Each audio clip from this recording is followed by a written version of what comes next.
السلام علیکم ورحمۃ اللہ وبرکاتہ نحمده ونصلی علی رسولہ الکریم اما بعد۔ آج کا سبق سن لیجئے۔ آج کے سبق کی سرخی ہے نیک لوگوں سے دوستی کیجئے، پارٹ 9۔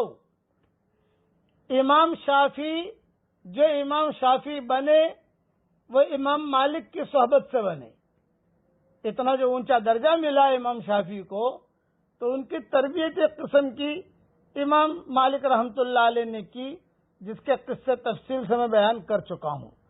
کتابوں میں لکھا ہے کہ امام مالک رحمۃ اللہ علیہ نے باقاعدہ ان کو اپنے گھر پہ رکھا اور ان کی صلاحیت کو دیکھا، صلاحیت کو دیکھ کر ان کی تربیت کی، اپنی صحبت میں رکھا، وہ ان کی صحبت میں رہے، ان کا اکرام کیا، دین سیکھتے رہے اور بن گئے امام شافعی۔ اسی طریقے سے امام ابو یوسف جو قاضی بنے اور بہت بڑے انسان بنے، وہ کیسے بنے؟ امام ابو حنیفہ کی صحبت سے بنے۔ امام محمد بھی امام ابو حنیفہ کی صحبت سے بنے۔ یہ تو شہزادے تھے امام محمد، بہت اچھے کپڑے پہن کر آتے تھے، بہت اچھے، جانے ان کے والد جو ہے بہت رئیس تھے امام محمد کے۔ یہ لے کر آئے امام صاحب کے پاس، تو امام صاحب سے کہا کہ میرا بیٹا ہے، اپنے پاس رکھیں، اسے اپنی صحبت میں رکھیں، اسے پڑھاویں کریں۔ امام صاحب نے کہا میرا یہاں شرط یہ ہے کہ جو بچہ حافظ ہو میں اس کو لیتا ہوں۔ اس لیے یہ حافظ ہے کہ نہیں؟ فرمایا حافظ تو نہیں ہے۔ فرمایا نہیں تو آپ اس کو لے جاؤ اور اسے حافظ کراؤ۔ ایک ہفتے کے بعد قرآن حفظ کر کے آ گئے امام محمد۔ ایک ہفتے میں قرآن حفظ کیا انہوں نے، امام محمد نے کتابوں میں لکھا ہے۔ اور پھر امام ابو حنیفہ نے کہا بھئی یہ بہت شاندار کپڑے پہن کر آتے ہیں، ہمارے یہاں تو سب فقیر لڑکے پڑھتے ہیں، سب اس لیے جو لڑکے عام طور سے کپڑے پہنتے ہیں وہی کپڑے پہن کر آویں۔ امام محمد نے وہ کپڑے پہن لیے اور جو ہے اپنا درس لیتے رہے، صحبت میں رہے امام ابو حنیفہ کی، بن گئے امام محمد۔ کتنا بڑا امام احناف کا۔ اسی طریقے سے امام شافعی، ان کے والدہ، امام شافعی نہیں، امام ابو یوسف، یہ جو ہے ان کی والدہ جو ہے یہ بیوہ ہو گئی تھی۔ اسی طریقے سے امام شافعی کی والدہ یہ بھی بیوہ ہو گئی تھی۔ تو دونوں ماؤں نے گویا کہ اپنے بچوں کو دین پر لگایا، نیک لوگوں کو صحبت میں لگایا، اور بڑے لمبے اس کے قصے ہیں کہ ماؤں نے کیا کیا، کیا خدمتیں کی، اور پھر ماؤں نے کیسے ان کو لگایا، کیا دعائیں دی۔ تو امام ابو یوسف یہ یتیم ہو چکے تھے، روزانہ ماں اور بیٹا یعنی ابو یوسف اور ان کی ماں یہ دونوں آپس میں مشورہ کرتے تھے کہ آج کیسا کریں گے، کیا کاروبار کریں گے، کیا کریں گے۔ طے یہ ہوا کہ بھی دھوبی گھاٹ پر جاؤ اور وہاں جا کر بیٹا کپڑے دھو، اس میں کوئی انویسٹمنٹ بھی نہیں ہے، دھندا بھی اچھا ہے، شام تک 2 دینار 3 دینار جو مل جائیں گے اس سے ہمارا گھر خرچہ چلے گا۔ امام ابو حنیفہ روزانہ جو ہے جب ابو یوسف کپڑے لے کر جاتے تھے، ابو حنیفہ بیٹھے بیٹھے دیکھتے رہتے تھے۔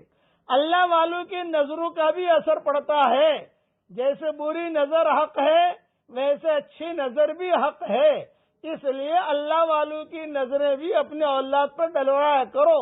یہ بھی ایک قسم کی صحبت ہے۔ چنانچہ امام ابو حنیفہ روزانہ بیٹھ کر دیکھتے تھے کہ یہ لڑکا جا رہا ہے، آ رہا ہے، شام کو جو ہے کپڑے لے کر آتا ہے۔ ایک مرتبہ امام ابو حنیفہ خود جو ہے بیچ میں بیٹھ گئے رستے پر، کتابوں میں لکھا ہے ان کا مدرسہ، ان کی مسجد لبے سڑک کے باہر نکل کے بیٹھے۔ بھئی کیوں بیٹھے ہو؟ شاگردی نے پوچھا، حضرت آپ کیوں بیٹھے ہیں؟ میں وہ لڑکے کا انتظار ہے، وہ دھوبی گھاٹ پر جو جاتا ہے اور کپڑے دھو کر آتا ہے۔ چنانچہ ابو یوسف جو ہے کپڑے دھو کر آ رہے تھے، امام ابو حنیفہ نے روک لیا، بھئی یہاں آؤ، کیا نام ہے تمہارا؟ انہوں نے اپنا نام بتایا اور بتایا کہ بیٹھو، بٹھایا، کتنے پیسے ملتے ہیں تم کو؟ یہ کہا بھئی اتنے پیسے ملتے ہیں۔ امام ابو حنیفہ نے کہا اتنے پیسے اگر میں تمہیں دے دیا کروں اور میرے پاس سے تم علم حاصل کرو۔ سمجھ میں آ گئی ان کے؟ انہوں نے جو کہا ٹھیک ہے، اب علم حاصل کرنا شروع کیا، صحبت میں رہے، نیک لوگوں کی صحبت اختیار کیجئے۔ یہ واٹس ایپ کا سبق بھی نیک لوگوں کی صحبت میں سے ایک صحبت ہے۔ یہ نیک لوگوں سے دوستی کیجئے، یہ واٹس ایپ کا سبق بھی نیک لوگوں سے دوستی کرنے کے یعنی برابر ہے۔ کیونکہ ہر آدمی اپنے گھر جا نہیں سکتا، ہر آدمی ہمارے پاس نہیں آ سکتا، ہم آپ کے پاس نہیں آ سکتے۔ چنانچہ امام ابو یوسف رحمۃ اللہ علیہ نے والدہ سے تو کوئی تذکرہ کیا نہیں، اور روزانہ شام کو جا کر پیسے دے دیتے تھے والدہ کو۔ کسی نے کہا کہ یہ مولوی کے چکر میں پڑ گیا ہے تیرا بیٹا۔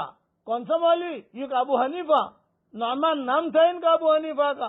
ابو حنیفہ جو ہے ان کی بیٹی کا نام کوئی حنیفہ نہیں تھا، یعنی جیسے کہ ابو حنیفہ کا باپ، یعنی کوئی ان کے اولاد میں کوئی حنیفہ نہیں تھا، لیکن حنیف سیدھی طبیعت والا، اچھی طبیعت والا، اس لیے ان کا نام ابو حنیفہ رکھا گیا ہے۔ اب جو ہے یہ ماں آ گئی بھری مجلس میں، امام صاحب کو ڈانٹا، یہ کہا تم میرے بچے کو بگاڑ رہے ہو، یہ وہ۔ امام صاحب نے کہا بڑی امی تمہارے بچے کو میں بگاڑ نہیں رہا، تمہارے بچے کو میرے پاس رکھ کر اسے ایسا علم سکھا رہا ہوں کہ اللہ اسے اس علم کی وجہ سے اتنا اونچا درجہ دے گا، اس صحبت کی وجہ سے اتنا اونچا درجہ دے گا کہ دوپہر کے وقت میں یہ روزانہ فالودہ پیا کرے گا، جبکہ کھانے کے واندے ہیں، کھانا نہیں ہے۔ یہ امام صاحب نے روتے ہوئے کہا۔ بقیہ تفصیل کل پوری کروں گا انشاءاللہ۔